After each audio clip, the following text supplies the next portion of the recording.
आज ही Doubtnut app download करें। Doubtnut पर होगा अब आपके सभी मैथ्स, केमिस्ट्री, फिजिक्स और बायोलॉजी डाउट्स का सफाया। बस अपने क्वेश्चन की फोटो खींचो, उसे क्रॉप करो और तुरंत वीडियो सोल्यूशन पाओ। Download now. यहाँ पर हमें ऑप्शंस में डीएनए पैकेजिंग के बारे में जो स्टेटमेंट्स दिए हुए हैं इन्हें पढ़कर बताना है कि इनमें से कौन सा करेक्ट है। तो सही स्टेटमेंट को हम सेलेक्ट करेंगे। ये हम जानते ही हैं कि डीएनए लिविंग ऑर्गेनिजम्स के लिए एक बहुत ही इम्पॉर्टेंट बायोमॉलिक्यूल है, क्योंकि ये हमारे सेल्स में जेनेटिक मटेरियल की तरह एक्ट करता है, यानी सारी हेरिडिटरी इन्फॉर्मेशन को ये कैरी भी करता है और ट्रांसमिट भी करता है। लेकिन अगर इसका स्ट्रक्चर हम देखते हैं तो हमारे पास बेस पेयर्स का इतना लार्ज नंबर है, या हम कह सकते हैं कि इतना लंबा फाइबर है डीएनए का कि हमारे एक सिंगल सेल में पाया जाने वाला डीएनए अगर सीधा सीधा रहता तो उसकी ही लेंथ जो है करीब 2.5 मीटर हो जाती, 2 मीटर से ऊपर चली जाती। तो इसीलिए हमें डीएनए की पैकेजिंग करने की ज़रूरत है ताकि एफिशिएंटली हम उसको अपने सेल के अंदर प्लेस कर सकें, सेल के न्यूक्लियस के अंदर हम उसको एनक्लोज करके रख सकें। और इसके लिए हम हिस्टोन नाम का प्रोटीन यूज़ करते हैं, क्योंकि अगर हमने डीएनए का नेचर देखेंगे तो ये होता है एक एसिडिक मॉलिक्यूल और इसमें नेगेटिव चार्ज होता है। तो यहाँ पर हिस्टोन हमारा एक ऐसा प्रोटीन है जो इसका बिल्कुल उल्टा होता है। हिस्टोन में हम देखेंगे कि हमें बेसिक इसका नेचर मिलेगा, यहाँ पर बेसिक अमीनो एसिड्स होते हैं, और दूसरी चीज़ कि इसमें पॉजिटिव चार्ज मिलता है। तो इसी की वजह से डीएनए जो है इसके साथ बाइंड कर लेता है और हिस्टोन को हम डीएनए को रैप करने के लिए एक स्पूल की तरह यूज़ कर सकते हैं। तो एक थ्रेड की तरह डीएनए हिस्टोन के अराउंड वाइंड हो जाता है।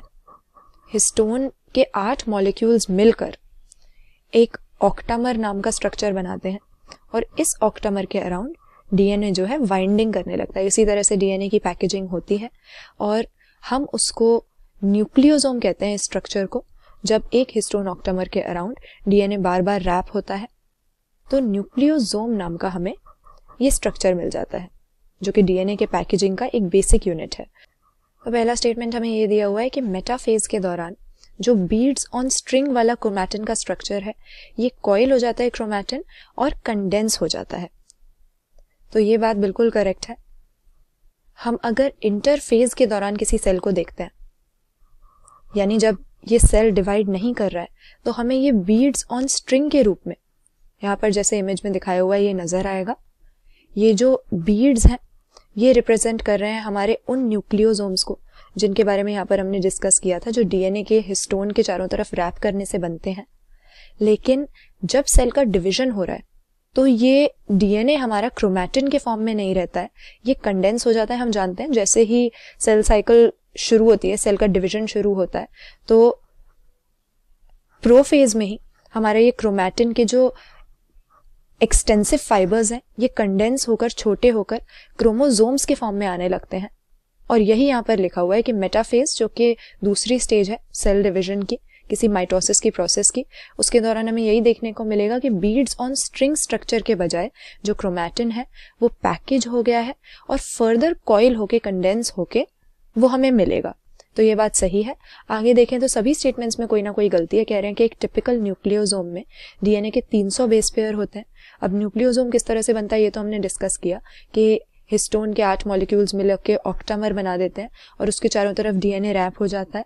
लेकिन एक न्यूक्लियोसोम के चारों तरफ डीएनए के कितने बेस पेयर्स रैप हो पाते हैं? करीब 200 बेस पेयर्स हमें मिलते हैं एक न्यूक्लियोसोम में। यहाँ पे 300 लिखा हुआ है तो हमारी स्टेटमेंट गलत है।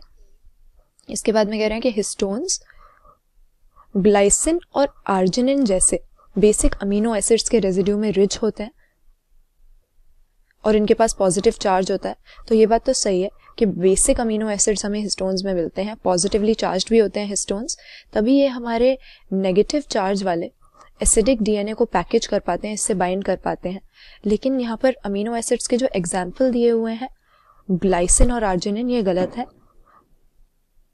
ग्लाइसिन नहीं, हमें लाइसिन के यहाँ पर ज्यादा रेजिड्यूज मिलेंगे, तो इसलिए ये स्टेटमेंट भी गलत हो गया। लास्ट में लिखा हुआ है कि एक टिपिकल न्यूक्लियस में क्रोमैटिन का जो रीजन लाइट स्टेन होता है उसको हम हेट्रोक्रोमैटिन कहते हैं। तो अगेन क्रोमैटिन को हम दो हिस्सों में डिवाइड तो कर सकते हैं, दो कैटेगरीज में। एक होता है हमारा हेटेरोक्रोमैटिन, दूसरा होता है यूक्रोमैटिन। लेकिन इसमें से जो थोड़ा लूजली अरेंज्ड होता है, जो लूज होता है और जो स्टेन भी लाइट होता है, ये यूक्रोमैटिन कहलाता है। और जो थोड़ा डेंसली पैक्ड होता है और डार्क स्टेन होता है, इसको हम हेटेरोक्रोमैटिन कहते हैं। तो अगेन यहाँ पर हेटेरोक्रोमैटिन लिख दिया है यूक्रोमैटिन की जगह। तो करेक्ट स्टेटमेंट हमारी केवल एक है, ऑप्शन ए, कि मेटाफेज के टाइम पे बीड्स ऑन स्ट्रिंग वाला जो स्ट्रक्चर होगा क्रोमैटिन का, वो कॉइल होके और कंडेंस फॉर्म में हमें मिलता है। जिस तरह से यहाँ पर इमेज में हमें बीड्स ऑन स्ट्रिंग दिख रहा है, अगर हम मेटाफेज के दौरान, सेल डिवीजन के दौरान देखेंगे तो ये हमें नजर नहीं आएगा, क्योंकि जो न्यूक्लियोप्रोटीन के फाइबर्स के फॉर्म में डीएनए इंटरफेज में होता है, सेल डिवीजन के दौरान ये ऐसा नहीं रहता, ये कंडेंस हो जाता है। क्लास 6 से 12 से लेके नीट, IIT, जेईई मेंस और एडवांस के लेवल तक 10 मिलियन से ज्यादा स्टूडेंट्स का भरोसा। आज ही डाउनलोड करें डाउटनेट ऐप या व्हाट्सएप कीजिए अपने डाउट्स 8400 400 400 पर।